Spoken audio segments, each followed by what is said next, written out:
আজ বানাবো রসগোল্লা। রসগোল্লা বানানোর জন্য আমি ছানাটাকে ভালো করে জল ঝরিয়ে একদম শুকনো শুকনো করে নিয়েছি। এর মধ্যে দেব হাফ চামচ মতো কর্নফ্লাওয়ার। এবার এই ছানাটাকে ভালো করে একসাথে কর্নফ্লাওয়ারটার সাথে মিশিয়ে স্ম্যাশ করে নেব। এইভাবে হাতের সাহায্যে ভালো করে স্ম্যাশ করব। পুরো ছানাটাকে এইভাবে স্ম্যাশ করতে থাকবো।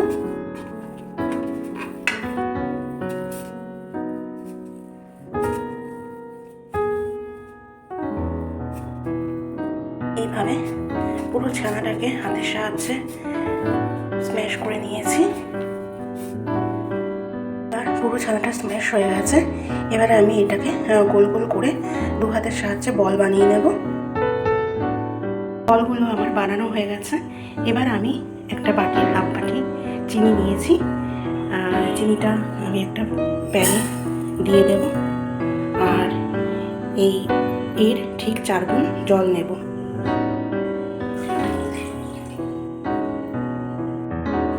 এবার আমি গ্যাসটা অন করে দিয়েছি ফোটার জন্য।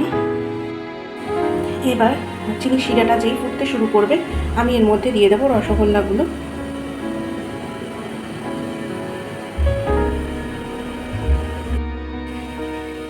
দিয়ে এবার গ্যাসের ফ্লেমটাকে হাই রেখে দিয়েছি। এবার এটা ফুটতে শুরু করেছে। এই অবস্থায় রেখে দেব 5 মিনিট মতো।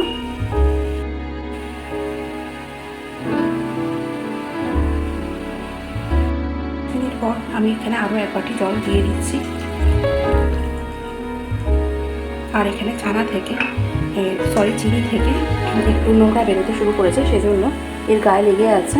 এই জন্য মাঝে মাঝে আমি একটু রসের উপর থেকে ছেঁকে নিচ্ছি। এভাবে আমি 15 মিনিট হতে দিতে থাকবো।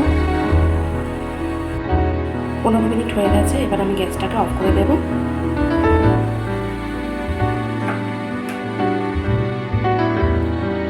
আমি এটাকে এবার আধা ঘন্টার মতো ঢাকা দিয়ে রেখে দেব ঠান্ডা হওয়ানোর জন্য। একটা একটু তুলে কেটে দেখবো কেমন হয়েছে।